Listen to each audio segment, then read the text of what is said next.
প্রধানমন্ত্রী তারেক রহমান বলেছেন ২০৩৪ সালের মধ্যে দেশকে ট্রিলিয়ন ডলারের অর্থনীতিতে নিতে কাজ করছে সরকার। বলেন, শুধু আকর্ষণীয় বিনিয়োগের জন্য নয়, বরং তার সরকার বিনিয়োগকারীদের সাথে টেকসই বাণিজ্য সম্পর্ক গড়তে চায়। বৃহস্পতিবার চীন মৈত্রী আন্তর্জাতিক সম্মেলন কেন্দ্রে বিদেশি বিনিয়োগ নিয়ে এক সম্মেলনে এসব কথা বলেন তিনি। দেশে ব্যবসা ও বিনিয়োগের সুষ্ঠু পরিবেশ নিশ্চিতে সরকার বদ্ধপরিকর বলেও জানান প্রধানমন্ত্রী। শফিকুল হকের প্রতিবেদন। স্বল্পোন্নত দেশের মর্যাদা থেকে উত্তরণের পরবর্তী ধাপে প্রবেশের প্রস্তুতি নিচ্ছে বাংলাদেশ, যেখানে বৈদেশিক প্রত্যক্ষ বিনিয়োগ আর বিনিয়োগকারী ও নীতি নির্ধারকদের মধ্যে কার্যকর সংলাপ ও পারস্পরিক সহযোগিতা আগের যে কোনো সময়ের তুলনায় গুরুত্বপূর্ণ। এমন প্রেক্ষাপটে রাজধানীর বাংলাদেশ চীন মৈত্রী সম্মেলন কেন্দ্রে driving foreign investment for jobs and prosperities in Bangladesh নিয়ে আন্তর্জাতিক সম্মেলন ও ইনভেস্টর্স এক্সপোতে যোগ দেন প্রধানমন্ত্রী তারেক রহমান। মূল সম্মেলন শুরুর আগে ইনভেস্টর্স এক্সপো পরিদর্শন করেন প্রধানমন্ত্রী, মতবিনিময় করেন অংশগ্রহণকারী প্রতিষ্ঠানগুলোর প্রতিনিধিদের সঙ্গে। অনুষ্ঠানে দেয়া বক্তব্যে রাজনীতিতে প্রবেশের আগে ব্যবসায়ী হিসেবে নিজের ব্যক্তিগত অভিজ্ঞতার কথা তুলে ধরেন প্রধানমন্ত্রী।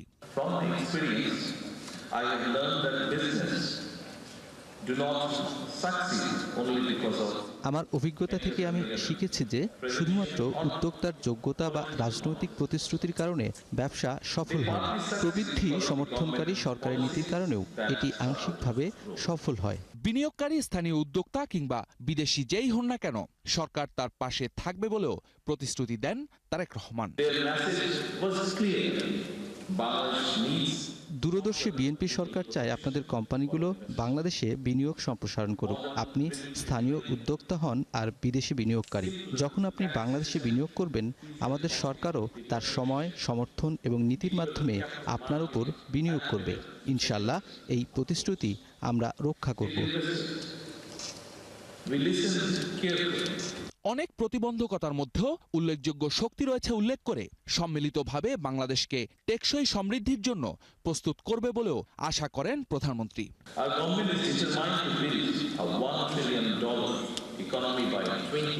আমাদের লক্ষ্য হলো একটি নিয়মভিত্তিক, বিশ্বব্যাপী সংযুক্ত এবং বেসরকারি খাতচালিত অর্থনীতি গড়ে তোলা। আমাদের নির্বাচনী ইশতেহার অর্থনৈতিক রূপান্তরের জন্য একটি সুস্পষ্ট রূপরেখা প্রদান করে। আমাদের সরকার ২০৩৪ সালের মধ্যে $1 ট্রিলিয়ন অর্থনীতি গড়তে দৃঢ় প্রতিজ্ঞ। এ সময় একটি সমৃদ্ধ বাংলাদেশ গড়তে এখানে বিনিয়োগকারীদের বিনিয়োগের জন্য স্বাগত জানান সরকার প্রধান। সকলকে বাংলাদেশে বিনিয়োগ করতে এবং সমৃদ্ধি লাভ করতে স্বাগত জানাই। আসুন আমরা একসাথে বেড়ে উঠি, কর্মসংস্থান সৃষ্টি করি এবং বাংলাদেশকে নতুন রূপ দিই। আসুন আমরা একটি সমৃদ্ধ ও বিশ্বব্যাপী সংযুক্ত বাংলাদেশ করার অংশীদার হই। শফিকুল হক, একাত্তর, ঢাকা। মিয়ানমার হয়ে চীনের সাথে রেল যোগাযোগের পরিকল্পনা বাংলাদেশের। চীন সফর থেকে ফিরে এ নিয়ে কাজ করার নির্দেশ দিয়েছেন প্রধানমন্ত্রী তারেক রহমান। রেলপথ মন্ত্রণালয়ের সচিব ফাহিমুল ইসলাম জানান, নির্দেশনা অনুযায়ী মিয়ানমার সীমান্তের 0 পয়েন্ট ঘুমধুম পর্যন্ত লাইন বসানোর কাজ শুরু করবেন তারা। মোহন ইসলামের প্রতিবেদন। ক্ষমতাচ্যুত আওয়ামী লীগের সময় চট্টগ্রামের দোহাজারী থেকে বান্দরবানের গুমদুম সীমান্ত পর্যন্ত রেললাইন সংযোগের প্রকল্প নেওয়া হয়। পরে কক্সবাজার পর্যন্ত রেল সংযোগ হলেও বাকি অংশ বাদ দেওয়া হয়। যদিও গুমদুম সীমান্ত পর্যন্ত রেললাইন বসাতে আগেই সমীক্ষা করেছে রেলওয়ে। বাংলাদেশ থেকে মিয়ানমার হয়ে সরাসরি চীন পর্যন্ত ট্রেন চালানোর পরিকল্পনায় এগুচ্ছে সরকার। সম্প্রতি প্রধানমন্ত্রী তারেক রহমান চীন সফর থেকে ফিরে এ বিষয়ে নির্দেশনা দেন। বাংলাদেশের কক্সবাজার থেকে গুমদুম পর্যন্ত যেটি আমরা ওই প্রজেক্ট থেকে আমরা এটা কাটিল করেছিলাম, এটা আবার আমরা এটা ইমপ্লিমেন্ট করব বলে আমরা আশা করছি। পরিকল্পনা অনুযায়ী কক্সবাজার স্টেশন থেকে রেললাইন সংযোগ করা হবে গুমদুম সীমান্ত পর্যন্ত। আমার পেছনের অংশ মায়ানমার, আর এই শূন্যরেখা পর্যন্ত বাংলাদেশ রেলওয়ের একটি প্রকল্প ছিল। সেই প্রকল্পটি পরবর্তীতে বাতিল করা হয়, কিন্তু প্রধানমন্ত্রীর চীন সফর পর আবারও নতুন করে আলোর মুখ দেখছে এই রেল সংযোগের প্রকল্পটি। তবে চীনের সাথে সরাসরি রেল যোগাযোগের ক্ষেত্রে বেশ জটিলতা রয়েছে। বিশেষ করে যুদ্ধ চলা মিয়ানমারের অভ্যন্তরীণ পরিস্থিতি গুরুত্বপূর্ণ। এর বাইরেও রেল সংশ্লিষ্ট কিছু জটিলতা আছে বলে জানান রেলপথ মন্ত্রণালয়ের সচিব। ওই পারে মিয়ানমারের দিকে কিন্তু প্রায় 150 থেকে 170 কিলোমিটার দূরে কিন্তু রেল লাইন। তাদের একই সাথে তারা যদি তাদের দিকটা কানেক্ট না করে, তাহলে আমি শুধু এককভাবে আমরা করে কিন্তু আমরা এই বেনিফিটটা আমরা নিতে পারবো না। এর জন্য এটা বাইল্যাটারাল একটা ইস্যু আছে মিয়ানমারের সাথে। কাজে আমরা আশা করছি আমরা এর ব্যাপারে ইতিবাচকভাবে দেখছি এটা করবার জন্য। তো মিয়ানমারের সঙ্গে হয়তো ভবিষ্যতে দ্বিপাক্ষিক আলোচনার পরিপ্রেক্ষিতে আমরা এগোবো। একদিকে স্বৈরাচারী আওয়ামী লীগের সময় করা বাংলাদেশের ভূখণ্ড ব্যবহার করে ভারতের রেল চলাচলের চুক্তি বাতিল, অন্যদিকে চীনের সাথে সরাসরি রেল যোগাযোগের পরিকল্পনা। এ নিয়ে ভূরাজনীতির চাল কোন দিকে যায় সেটাও দেখার বিষয়। মোহন ইসলাম, ৭১, ঘুমদুম সীমান্ত, বান্দরবান। পরিবেশ ও শব্দ দূষণ প্রতিরোধে রাজধানী সহ সারা দেশে সমন্বিত পদক্ষেপ নেয়ার উদ্যোগ নিয়েছে সরকার। হর্ন ও ট্রাফিক নিয়ন্ত্রণে এআই প্রযুক্তি ব্যবহারের পাশাপাশি ফিটনেসবিহীন যানবাহন অপসারণ এবং অটোমেটিক ট্রাফিক লাইট চালুর বিষয়ে গুরুত্বপূর্ণ দিক নির্দেশনা দেওয়া হয়েছে সরকারের সর্বোচ্চ পর্যায় থেকে। বিস্তারিত জানাচ্ছেন ইলিয়াস আকন। রাজধানী জুড়ে অপরিকল্পিত হর্ন আর ফিটনেসবিহীন গাড়ির কালো ধোঁয়ায় অতিষ্ঠ জনজীবন। বায়ু ও শব্দ দূষণ এখন নগরবাসীর স্বাস্থ্য ঝুঁকির অন্যতম প্রধান কারণ। নগরবাসীর দীর্ঘদিনের অভিযোগ, নিয়মনীতির তোয়াক্কা না করে অনবরত হর্ন বাজানো এবং মেয়াদ উত্তীর্ণ ভাঙাচোরা গাড়ির কারণে প্রতিনিয়ত চরম ভোগান্তিতে পড়তে হচ্ছে তাদের। প্রতিদিনই তো হর্নের আওয়াজ শুনতেই থাকি। আমার হল যে জায়গায় অবস্থিত, রোকেয়া হল, ওখান থেকে রুম থেকেই কিন্তু আমরা প্রতিদিন হর্নের আওয়াজ শুনি। আমাদের ঘুমাতে অনেক ব্যাঘাত ঘটে।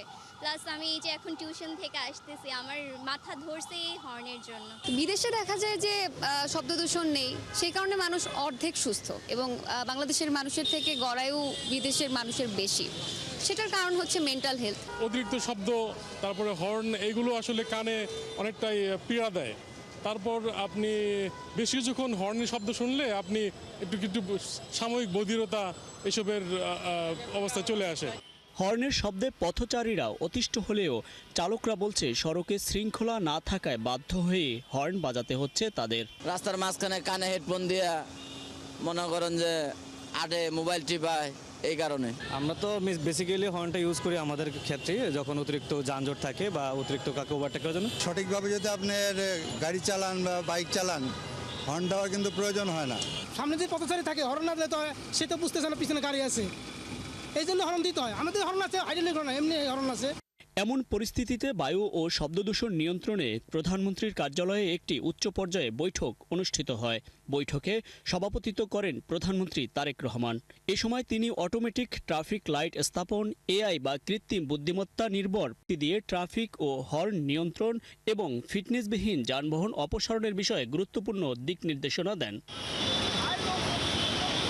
প্রধানমন্ত্রীর এই দিক নির্দেশনার পর এসব কার্যক্রম বাস্তবায়নের সিদ্ধান্ত নিয়েছে সংশ্লিষ্ট মন্ত্রণালয়।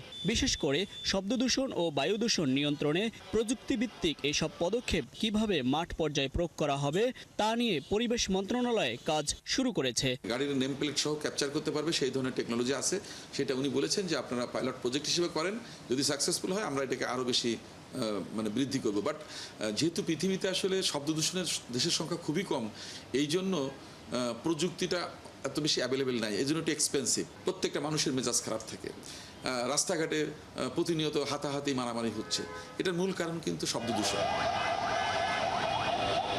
আইন ও প্রযুক্তি নিঃসন্দেহে প্রয়োজন আছে, পাশাপাশি নাগরিকদেরও সচেতনতা বাড়াতে হবে। তেমনি ট্রাফিক আইনের প্রতি শ্রদ্ধা থাকতে হবে চালকদেরও। ইলিয়াস আকন, ৭১, ঢাকা।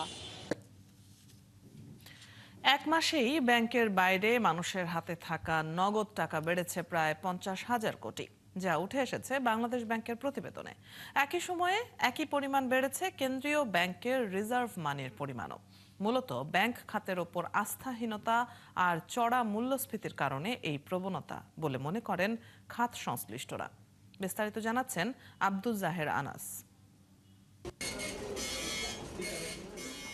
প্রয়োজনীয় ব্যয়ের পর মানুষের হাতে বাড়তি টাকা থাকলে তার বড় একটা অংশ চলে যায় ব্যাংক ব্যবস্থায় বিনিয়োগ কিংবা সঞ্চয় হিসাবে। মূলত আয়ের চেয়ে ব্যয় কম হলে বাড়ে জমা রাখার প্রবণতা। অন্যদিকে সার্বিক ব্যবস্থার উপর আস্থা তৈরি হলেও ব্যাংকমুখী হন গ্রাহকরা।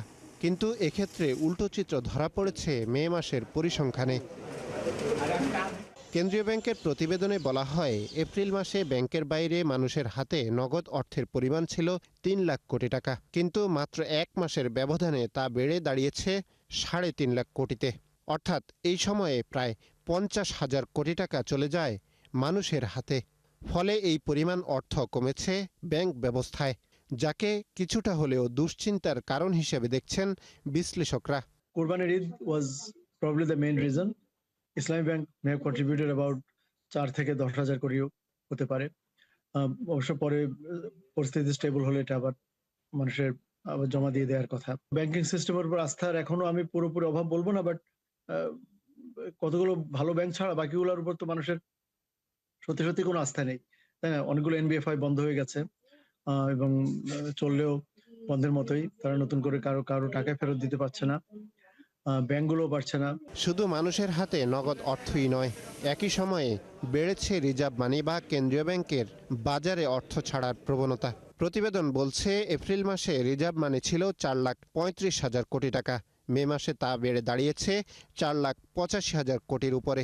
অর্থাৎ এক মাসের ব্যবধানেই বেড়েছে 50,000 কোটির বেশি, যা মূল্যস্ফীতিকে উস্কে দিতে পারে বলে মনে করেন বিশ্লেষকরা। মে মাসে আমাদের ঈদ ছিল, কুরবানি ঈদ। তো কুরবানি ঈদে প্রচুর গরু কেনা বেচার জন্য আমাদের দেশের সমাজটা এরকমই যে এই ঈদে কিন্তু প্রচুর কারেন্সি ডিমান্ড বাড়ে আমাদের নগদ টাকাটা। তো তার মধ্যে একটা হলো ঈদুল ফিতর আর একটা হলো ঈদুল আজহা। তো আমার মনে হয় মে মাসে ঈদুল আজহাটা পড়াতে এই বেশি অ্যাবনর্মালিটা বাড়ছে আর কি। আর আস্থাহীনতার কারণে বা অনেকে ভয় ভীতির কারণে ব্যাংকে টাকা দিতে পারে, এর জন্য হয়তো অনেকে ভয়ে টাকাটা উঠে রাখছে। বাংলাদেশ ব্যাংকের তথ্য অনুযায়ী জানুয়ারি থেকে মার্চ পর্যন্ত টানা 3 মাস বেড়েছিল মানুষের হাতে নগদ টাকার পরিমাণ। মূলত ব্যাংক ব্যবস্থার উপর আস্থার সংকট আর চড়া মূল্যস্ফীতি অন্যতম কারণ হতে পারে বলে মনে করেন বিশ্লেষকরা।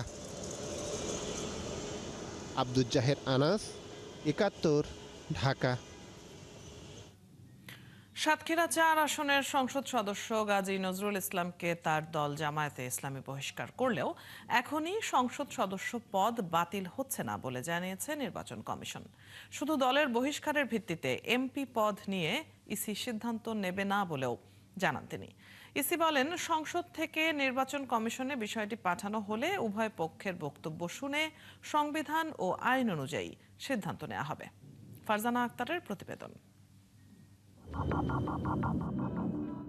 সামাজিক যোগাযোগ মাধ্যমে ভিডিও ছড়িয়ে পড়ার কারণে আলোচনায় আসেন সাতক্ষীরা 4 আসনের সংসদ সদস্য গাজী নজরুল ইসলাম। এই ঘটনায় তাকে দল থেকে বহিষ্কার করে জামায়াতে ইসলামী।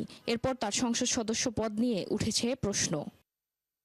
আইন অনুযায়ী সংসদ সদস্য নিজ দল থেকে পদত্যাগ করলে বা সংসদে দলের বিপক্ষে ভোট দিলে তার সংসদীয় আসন শূন্য হবে। আমাদের একটা হইছে নির্বাচন কমিশন বলছে, জামায়াত থেকে ইসিকে চিঠি দিলে কমিশনের করণীয় কিছু নেই। এছাড়া রাজনৈতিক দল থেকে বহিষ্কার করলে এমপি পদ যাওয়ারও সুযোগ নেই। দুটো জিনিস আছে, উনি যদি দলের থেকে পদত্যাগ করে বা এখানে আইনে বলা আছে দলের থেকে পদত্যাগ করা, এখন উনি পদত্যাগ করেন নাই, ওনাকে এক্সপেল করছে। এই এক্সপানশন পদত্যাগের মধ্যে আসে কিনা এটা একটা বিশ্লেষণের বিষয়, কন্ট্রোভার্সিয়াল একটা বিষয়। যদি এই ধরনের কিছু আমাদের কাছে আসে তাহলে তখন আমরা এটার উপর আমাদের নির্বাচন কমিশন তার সিদ্ধান্ত জানাবে এবং সেই জিনিসটা আসতে হবে পার্লামেন্ট থেকে। কোনো পার্টির মধ্যে থাকলে আমার যতদূর মনে বুঝি নির্বাচন কমিশনের এর উপর খুব একটা করণীয় নেই। মরাল টার্পিচুটের জন্য যদি কেউ শাস্তিপ্রাপ্ত হন তাহলে তিনি বারিত হবেন। তো তিনি তো এখনও তো ওইভাবে বারিত হন নাই, তার শাস্তি হয় নাই। কাজে এটার জন্য নির্বাচন কমিশনের কিছু করণীয় আছে বলে আমার মনে হয় না। কমিশনার জানান, সংসদ থেকে চিঠি পেলে আইন অনুযায়ী ব্যবস্থা নিতে পারে ইসি। কমিশনার জানান, সংসদ থেকে চিঠি পেলে আইন অনুযায়ী ব্যবস্থা নিতে পারে ইসি। আর্টিকেল 67 হচ্ছে দলের থেকে যদি মেম্বার থেকে পদত্যাগ করে, এটা ইসির কাছে কখনোই আসবে না। উনি মেম্বার থেকে পদত্যাগ করেন, পার্লামেন্ট থেকে পদত্যাগ করবেন, কিন্তু উনি যদি দলের থেকে পদত্যাগ করে তাহলে সেই বিষয়টা নির্বাচন কমিশনের কাছে আসবে। 70 অনুযায়ী যদি উনি পদত্যাগ করেন তাহলে এই 70-র এই বিষয়টা একটা ডিসপিউট, সেই ডিসপিউটটা পার্লামেন্ট নির্বাচন কমিশনের নিকট রেফার করবে। রেফার করলে নির্বাচন কমিশন সে ব্যাপারে যথাযথ তদন্তপূর্বক বা শুনানিপূর্বক ব্যবস্থা গ্রহণ করব। ৭৫ বছর বয়সী নজরুল ইসলাম সাতক্ষীরা ৪ আসনে ১৯৯১ সালে প্রথমবার সংসদ সদস্য হন। এবার তিনি তৃতীয়বারের মতো নির্বাচিত হয়েছেন। আমি বঞ্চিত এলাকার ফারজানা আক্তার, ৭১, ঢাকা। সাবেক রাষ্ট্রপতি জিয়াউর রহমান হত্যা মামলার আসামি অবসরপ্রাপ্ত সেনা কর্মকর্তা মোজাফফর হোসেনকে জুলাই গণ অভ্যুত্থানের মানবতা বিরোধী অপরাধের মামলায় গ্রেপ্তার দেখিয়েছে আন্তর্জাতিক অপরাধ ট্রাইব্যুনাল। সেই সাথে তদন্ত সংস্থাকে 2 দিনের জিজ্ঞাসাবাদের অনুমতি ও 23 সেপ্টেম্বরের মধ্যে তদন্ত প্রতিবেদন জমা দেওয়ার নির্দেশ দিয়েছে ট্রাইব্যুনাল। এ সম্পর্কে বিস্তারিত জানাতে আমাদের সাথে যুক্ত হচ্ছেন সহকর্মী মাইনুল মারুফ। মাইনুল, মানবতা বিরোধী অপরাধের মামলায় মোজাফফরকে গ্রেপ্তার দেখানো হলো, তো এ নিয়ে কি তথ্য রয়েছে আপনার হাতে? সবশেষ তথ্যগুলো জানাবেন।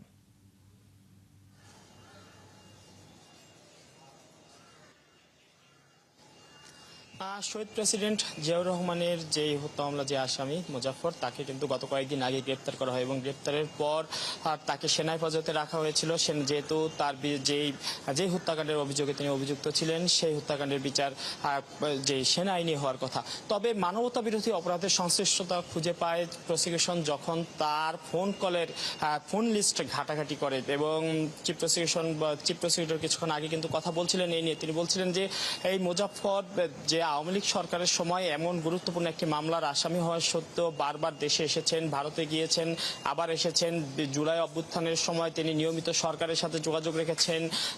তারপর এই যে জুলাই অভ্যুত্থানের আরেক মামলার আসামি মাসুদউদ্দিন চৌধুরী, তিনি সাবেক সেনা কর্মকর্তা, তার সাথে নিয়মিত যোগাযোগ ছিল, ঘনিষ্ঠ সম্পর্ক ছিল তাদের মধ্যে, এমন সব অভিযোগ কিন্তু চিফ প্রসিকিউটর বলেছেন। এবং এই যে নিয়মিত যোগাযোগ এবং জুলাই অভ্যুত্থানকালীন সময়ে তার পরিকল্পনার অংশ ছিলেন কিনা, তিনি কিভাবে পরিকল্পনা বাস্তবায়নে কাজ করেছেন কিনা, এই সকল বিষয় তথ্য তুলে আনার জন্য বা যে সকল তথ্য তার কাছে রয়েছে, তিনি সরকারের সাথে কিভাবে যোগাযোগ রক্ষা করলেন এত গুরুত্বপূর্ণ মামলা আসামি হয়েও, আওয়ামী লীগ আমলে যে সকল মানবতা বিরোধী অপরাধ হয়েছে, যে আমরা দেখি যে গুম, বিচারবহির্ভূত হত্যাকাণ্ড, তার সাথে তার কোনো সম্পৃক্ততা রয়েছে কিনা, কারণ তার সাথে আওয়ামী লীগের ঘনিষ্ঠ সম্পর্ক ছিল বলে চিফ প্রসিকিউটর বলেছেন। এই সকল বিষয় তদন্তের জন্যই তাকে একটি মিস কেসে তাকে গ্রেপ্তার দেখানো হয়েছে এবং 2 দিনের জিজ্ঞাসাবাদের জন্য আবেদন করেছিল প্রসিকিউশন, এবং আদালত শুনানি শেষে কিন্তু তার 2 দিনের জিজ্ঞাসাবাদের অনুমতি দিয়েছেন। এবং প্রসিকিউশন যেটা বলেছেন যে এই যে তিনি দীর্ঘদিন ধরে পলাতক ছিলেন এবং এই অবস্থায় আওয়ামী লীগ আমলে তিনি বারবার দেশে আসা যাওয়া করেছেন আরেক দেশ থেকে, এবং পরিচয় গোপন করেছিলেন, এই সকল বিষয় তিনি কিভাবে করেছেন, সরকারের এতে সম্পৃক্ততা ছিল কিনা, সকল বিষয় হয়তো উঠে আসবে জিজ্ঞাসাবাদ শেষে। এবং যেমনটা বলছিলাম যে মোজাফফরের বিষয়ে চিফ প্রসিকিউটর আগের দিন যখন প্রথমে সিদ্ধান্ত হয়েছিল গত মঙ্গলবার, তখন কিন্তু তিনি ব্রিফ করেছিলেন। তিনি বলেছিলেন যে এই মোজাফফর মাসুদউদ্দিন চৌধুরীর সাথে ঝন্ডু নামে যোগাযোগ করতেন এবং তারা নিয়মিত যোগাযোগ ছিল, জুলাই অভ্যুত্থানকালীন সময়ে তাদের মধ্যে নিয়মিত যোগাযোগ হয়েছে। এবং এই যে জন্ডু পরিচয়ের আড়ালে তিনি, তার নাম মোজাফফর থাকা সত্ত্বেও জন্ডু পরিচয়ের আড়ালে কিন্তু তিনি যে সকল কর্মকাণ্ড, তার নিয়মিত জীবনযাপন তা কিন্তু করেছেন এবং সরকারের সাথেও যোগাযোগ রক্ষা করেছেন। এবং আওয়ামী লীগ সরকারের বিভিন্ন যেই গোপন মিশন ছিল তার সাথেও তার সম্পৃক্ততা থাকতে পারে বলে কিন্তু তখন চিফ প্রসিকিউটর কিন্তু জানিয়েছিলেন। তারই প্রেক্ষিতে কিন্তু গ্রেপ্তারের আবেদন করা হয় এবং গ্রেপ্তারের আবেদন শেষে আজকে শুনানি হয়, এবং শুনানি শেষে কিন্তু আমরা দেখেছি যে 2 দিনের জিজ্ঞাসাবাদের অনুমতি এবং গ্রেপ্তার দেখানো হয়েছে। এবং তারই প্রেক্ষিতে কিন্তু এখন পরবর্তীতে যে কোনো সময় কিন্তু প্রসিকিউশন কিন্তু তাকে জিজ্ঞাসাবাদ করবে এবং জিজ্ঞাসাবাদ শেষে কি তথ্য আপনি খবর রাখছেন এ বিষয়ে, নিশ্চয়ই নতুন কোনো তথ্য যুক্ত হলে আপনার মাধ্যমে দর্শকরা জানতে পারবে। দর্শক, সহকর্মী মাইনুল মারুফ আন্তর্জাতিক অপরাধ ট্রাইব্যুনাল থেকে এতক্ষণ যুক্ত ছিলেন আমাদের সাথে। রাজধানীতে চাঁদাবাজদের দৌরাত্মে অসহায় ব্যবসায়ী থেকে সাধারণ নাগরিক। গত সপ্তাহে ধানমন্ডি, মিরপুরে বন্ধ হয়ে গেছে বেশ কয়েকটি ব্যবসা প্রতিষ্ঠান সহ ভবনের নির্মাণ কাজ। এদিকে 1000-এরও বেশি চাঁদাবাজদের একটি তালিকা করেছে ঢাকা মহানগর পুলিশ। প্রায়ই অভিযানের খবর এলেও থেমে নেই দুর্বৃত্তরা। এর কারণ হিসেবে আইনশৃঙ্খলা বাহিনীর তৎপরতার অভাবকেই দায়ী করছেন বিশেষজ্ঞরা। সুমন তানভীরের প্রতিবেদন। দেশীয় অস্ত্র হাতে এই যুবকের নাম সাজ্জাদ হোসেন রোহান। রাজধানীর শঙ্করে লালবাগ তেহারি নামে একটি রেস্টুরেন্ট বন্ধ করার হুমকি দিতেই তার এই অস্ত্রবাজি। ঘটনাটি গত রবিবারের। এর কিছুক্ষণ আগের চিত্র এটি। রেস্টুরেন্টে 50,000 টাকা চাঁদা দাবি করে না পেয়ে ম্যানেজারকে টেনে হিঁচড়ে নিয়ে যায় রোহান। এরপর গ্রাহকরা বসে থাকা অবস্থায় রেস্টুরেন্টে চালানো হয় ভাঙচুর। যে কোনো সময় সে টাকাতে 5,000 টাকা না দিলে মারবো কত ভরাই দিম একবারে একদম পিস্তল ভরাই দিম পরে আমার উপর দিকটা নিয়ে বের করেছে বেরে আমার মুখ এই হাত বাম হাতটা উল্টা পাশে পাশ দিয়ে মুখ চিপে ধরে আমাকে মারছে এসে প্রায় একটা ছোড়া আছে 4 হাতের উপরে হবে ওটা নিয়েছে ধারালো নিয়ে যখন আসছে আমি তখন আমাকে গলায় ফেসে আমি তো দৌড় দিয়ে ওই বাসায় উপরে সামনে বাসায় চলে গেছি সে শার্টের টান দিয়ে দাপ করে আমাকে আমার গলার কেন্দ্রে এমন ধরছে টাইট করে দইরা মনে করেন গ্যারেজের ভিতরে নিয়ে আমাকে এখানে 5টা থাবো দিচ্ছে এখানে 3টা আবার ওই যে হকি স্টিক আছে না ওইটা দিয়ে 3বার কানবার জোরে জোরে গুতা দিছে ম্যানেজারকে মনে করেন কলাগুলা ধরে এই জায়গায় নিয়ে ফালায় মারান শুরু করছে কাস্টমার দেখে তো ভয়ে দৌড় দিচ্ছে মাদকের টাকা জোগাড় করতে এর আগেও এখানে আক্রমণ চালায় ওই যুবক সহ সংঘবদ্ধ গ্যাং যুবক রেস্তোরাঁ ভবনের মালিকের সন্তান পেছনেই তাদের মাদকের আকড়া যেখানে হকি স্টিক সহ রাখা হয় বিভিন্ন দেশীয় অস্ত্র ভিতরে অনেকগুলো লোক থাকে এর সাথে 8-10টা ছেলেপান থাকে যারা সবসময় এদের সাথেই থাকে পিস্তল ঠেকাইলো বললো যে তোরে টাকা দিতে বলছি তুই টাকা দিতেন বললি কেন যেন দিব না বারবার লোড করতেছে আবার আনলোড করতেছে পরে পরবর্তীতে আমি স্বীকার পাইলাম যে আচ্ছা আমি অন্য ব্রাঞ্চ থেকে ম্যানেজ করে আপনাকে দিচ্ছি সে নগদ টাকার জন্য যখন তখন এসে 20,000 30,000 10,000 টাকা দাবি করে টাকা দিতে অস্বীকার করলে যখন তখন হামলা চালায় এবং গালমন্দ করে মারধর করে আমার পাশে দোকানদার তার সাথে করেছে এই পাশে আরেকটা দোকান এখানে একটা রেস্টুরেন্ট ছিল আলাউদ্দিন সেই ভদ্রলোক তার সাথে করেছে এবং সেই দোকান বন্ধ করে দিতে বাধ্য হয়েছে দুই ভাইয়ের ভয়ে এই এলাকায় ব্যবসা গুটিয়ে চলে যেতে হয়েছে বেশ কয়েকজনকে যা সবগুলোই এখন বন্ধ কার ইন্ধনে এই অস্ত্রবাজি করছে তারা তা জানতে তার বাসায় গিয়েও দেখা মেলেনি ফোনেও পাওয়া যায়নি তাদের ভাই পুলিশের দাবি মামলা হওয়ার পর থেকেই তাদের গ্রেপ্তারে অভিযান চলছে ব্যবসায়ীদের নির্বিঘ্নে ব্যবসা চালিয়ে যেতেও আশ্বস্ত করা হয়েছে আমরা যে পরে গত দিনে যে ঘটনায় মামলা নিচ্ছে ঠিক আছে মামলা নিচ্ছে আমরা তদন্ত সাপেক্ষে ওটা আমরা আসামি 70 টাকা আসামি অ্যারেস্ট করবো ঠিক আছে আর এটি রাজধানীর মিরপুরের দোয়ারিপাড়ার চিত্র নির্মাণাধীন একটি ভবনে দেশীয় অস্ত্র নিয়ে মহড়া দিতে দেখা যাচ্ছে কয়েকজনকে স্থানীয়দের থেকে মেলে কয়েকজনের নামও এই যুবকের নাম মোহাম্মদ জামাল লাল গেঞ্জি পরা এই লোকের নাম আব্দুল হক আরেকজনের নাম শিপু অন্য আরেকটি ভবনের কাজ বন্ধ করার হুমকি দিতে দেখা যায় যাকে দুয়ারিপাড়ার ওই ভবনে গিয়ে কথা হয় শ্রমিকদের সঙ্গে কদিন পর পর দলবল নিয়ে কাজ বন্ধ করে দেওয়া হয় বলে জানায় তারা কইতাছে পিডেলে তাহলে আর কাজ যাবে না পরে ব্যাগটি দৌড় পাইছে ওই পাশে ঝাঁপ দিয়ে আমি আমরা পাশায় গেছি সিসি ক্যামেরা লাগাইছি লাগানোর পরে আবার একদিকে রাস্তা দেখছে কি ক্যামেরা আছে ভিতরে ঢুকে না পরে ফোলাপাইন দিয়ে সিসি ক্যামেরা খুলে নিয়ে গেছে এখন ওদেরকে চান্দা না দিলে না কাজ করে দেবো না ওই ফলট দিয়েছে 10 লাখ আপনারা টাকা দিবেন না যেই কাম করে সে দিয়েছে 5 লাখ কাম করে আপনি দিবেন না টাকা ওদের কথা হলো টাকা দিলে কাজ করতে পারবো না কাজ করতে পারবো না চাঁদাবাজদের এই দৌরত্ব কেন থামানো যাচ্ছে না একজন বিশ্লেষক বলছেন রাজনীতি এর পেছনে একটি বড় কারণ আর পুলিশেরও অপরাধ দমনে অনীহা রয়েছে ভাগবাটোয়ারার যারা অংশীজন বা যারা এই সুবিধা যারা ভোগ করেন তাদেরকে যদি আমরা আইনের আওতায় আনতে না পারি এবং দৃষ্টান্তমূলক শাস্তির ব্যবস্থা তৈরি করা সম্ভব না হয় তখন এই চাঁদাবাজি নামক অপরাধকে নিয়ন্ত্রণ করাটা খুবই কঠিন বিভিন্ন বণিক সংগঠনের জরিপ বলছে 2024 সালে রাজনৈতিক পট পরিবর্তনের পর রাজধানীতে চাঁদাবাজি বেড়েছে 20 থেকে 50%। সুমন তানভীর, 71, ঢাকা। একসময় রাত মানেই ছিল বিশ্রাম আর ঘুম, ক্লান্তি মুছে নতুন ভোরের প্রস্তুতি। জলবায়ু পরিবর্তনের প্রভাবে সেই রাত এখন অনেকের কাছেই অস্বস্তির। দিন ও রাতের তাপমাত্রার ব্যবধান কমেছে, তার সরাসরি প্রভাব পড়ছে ঘুমে। ক্লাইমেট সেন্টারের গবেষণা বলছে অন্যান্য দেশের মতো বাংলাদেশেও মানুষের ঘুমের সময় কমেছে। চিকিৎসকরা জানান দেশে ঘুমের সময় কমে গেছে অন্তত 1.5 থেকে 2 ঘন্টা। আরও জানাচ্ছেন ভাস্কর ভাদুড়ী।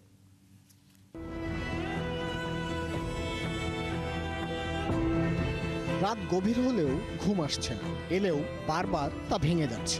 একটু ঘুমের জন্য মানুষ কখনো ওষুধ খাচ্ছে, কখনো বা করছেন নানা কসরত। তারপরও বেশিরভাগ মানুষই বঞ্চিত হয় সুখের ঘুম থেকে।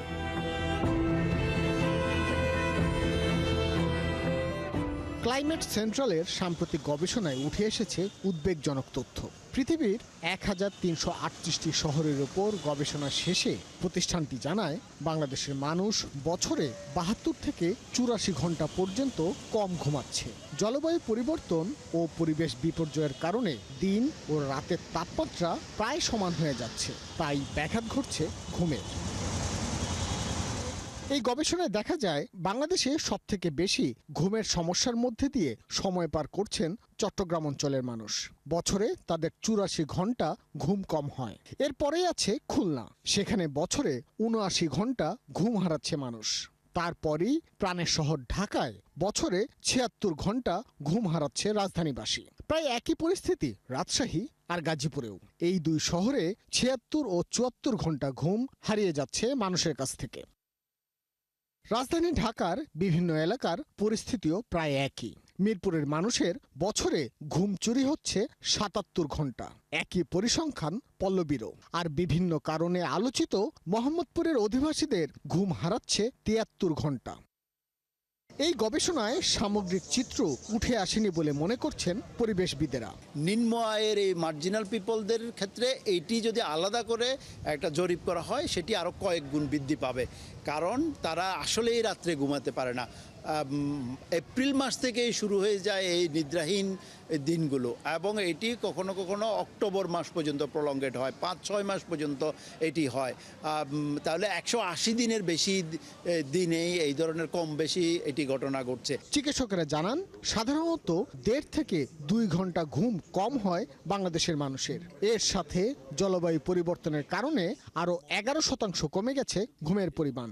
আর ডিপ স্লিপ শব্দটি এখনো অধরা। ধরুন আপনি রাতে ঘুমাতে পারলেন না, সেই ঘুমটা তো আপনার মস্তিষ্কে একটি ঋণের মতো রয়ে গেল। যিনি রাতের বেলা ঘুমাতে পারবেন না, ইমিডিয়েটলি দেখা যায় পরের দিনের কাজগুলোয় তিনি মনোনিবেশ করতে পারছেন না। আদর্শ ঘুম না হবার কারণে নাগরিকদের শরীরে অসুস্থতাও বাড়ছে বলে মত চিকিৎসকদের। আমি যদি সারা রাত 7 থেকে 8 ঘন্টাও লাইট স্লিপ নেই, আমার কিন্তু সেই ঘুমের যেই উপকারিতাগুলো এর আগে আমি বললাম সেগুলো কিন্তু পাবো না। সেই বিষয়টা যদি আমাকে পেতে হয়, তাহলে আমাকে কোর স্লিপ হতে হবে অন্তত 4 ঘন্টা, এবং এই কোর স্লিপের জন্য আমাকে কিন্তু পরিবেশটা মেনটেন করতে হবে। আর ঘুম কম হওয়াদের মধ্যে নারীদের সংখ্যাই বেশি বলে জানান চিকিৎসকেরা। ভাস্কর ভাদুরী, 71, ঢাকা। আগামী শনিবার পর্যন্ত দেশের বিভিন্ন স্থানে থেমে থেমে বৃষ্টি হবে বলে জানিয়েছে আবহাওয়া অধিদপ্তর। এরপর 27 জুলাই পর্যন্ত কিছুটা কমলেও পরে আবারও বৃষ্টিপাতের পরিমাণ বাড়তে পারে। এছাড়াও আগামী 24 ঘন্টায় চট্টগ্রাম ও বরিশাল বিভাগের বিভিন্ন এলাকায় ভারী বৃষ্টির পূর্বাভাস রয়েছে। এ কারণে সংশ্লিষ্ট এলাকার নদীবন্দরগুলোকে 1 নম্বর সতর্ক সংকেত দেখাতে বলা হয়েছে। মামুন হোসেনের রিপোর্ট। সক্রিয় মৌসুমি বায়ুর প্রভাবে গেল কয়েকদিন রাজধানী সহ দেশের বেশিরভাগ এলাকায় থেমে থেমে বৃষ্টি ও বজ্রবৃষ্টি হচ্ছে। অতিরিক্ত বৃষ্টির কারণে ভোগান্তিতে পড়তে হয়েছে অফিসগামী মানুষ, পথচারী সহ শিক্ষার্থীদের। সবচেয়ে বেশি দুর্ভোগে পড়েন শ্রমজীবী ও নিম্ন আয়ের মানুষেরা। একটু তো প্রবলেম ফেস করতেই হচ্ছে, যখন বৃষ্টি হয় তখন তার ওই স্বাভাবিকভাবে চলাফেরা করা যায় না। সো কিছু করার নাই, এখন অ্যাডাপ্ট করে চলতে হয় আমাদের। যারা বের হচ্ছেন তাদের স্বাভাবিক যেখানে যাত্রা করার কথা সেই যাত্রাগুলি ব্যাহত হচ্ছে এই বৃষ্টির কারণে। বৃষ্টির কারণে মনে করেন যে ভাই কাস্টমার হয় না, বেচা কিনা আগের মতো হয় না, এখন কম হয়। আবহাওয়া অধিদপ্তর জানিয়েছে বাতাসে আর্দ্রতা ও বায়ুমণ্ডলের অস্থিতিশীলতার কারণে ঢাকাসহ দেশের বেশ কিছু এলাকায় থেমে থেমে বৃষ্টি হচ্ছে। আগামী 25 জুলাই পর্যন্ত এই বৃষ্টিপাত অব্যাহত থাকতে পারে। 23, 24, 25 তারিখ পর্যন্ত এই বৃষ্টিপাতের তীব্রতা থাকবে। মোটামুটি সারা বাংলাদেশেই থেমে থেমে বৃষ্টিপাত সংঘটিত হবে। 25 তারিখের পর থেকে বৃষ্টিপাতের তীব্রতা অনেকাংশে কমে যাবে। 27 তারিখ পর্যন্ত বৃষ্টিপাতের তীব্রতা বহুলাংশে কম থাকবে, কিন্তু যেহেতু বর্ষাকাল ডেলি 1-2 বৃষ্টিপাত হবে বিচ্ছিন্নভাবে। এছাড়া আগামী 24 ঘন্টায় চট্টগ্রাম ও বরিশাল বিভাগের বিভিন্ন এলাকায় ভারী বৃষ্টিপাতের পূর্বাভাস দিয়ে সেখানকার নদী বন্দরগুলোকে 1 নম্বর সতর্ক সংকেত দেখাতে বলা হয়েছে। পাশাপাশি পাহাড় ধসের আশঙ্কাও রয়েছে বলে জানায় আবহাওয়া অধিদপ্তর।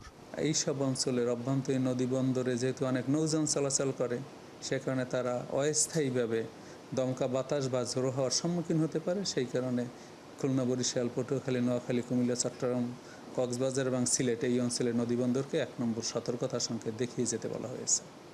যদিও সংস্থাটি বলছে শক্তিশালী এল নিনোর প্রভাবে এবছর স্বাভাবিকের চেয়ে কম বৃষ্টিপাত হওয়ার সম্ভাবনা রয়েছে।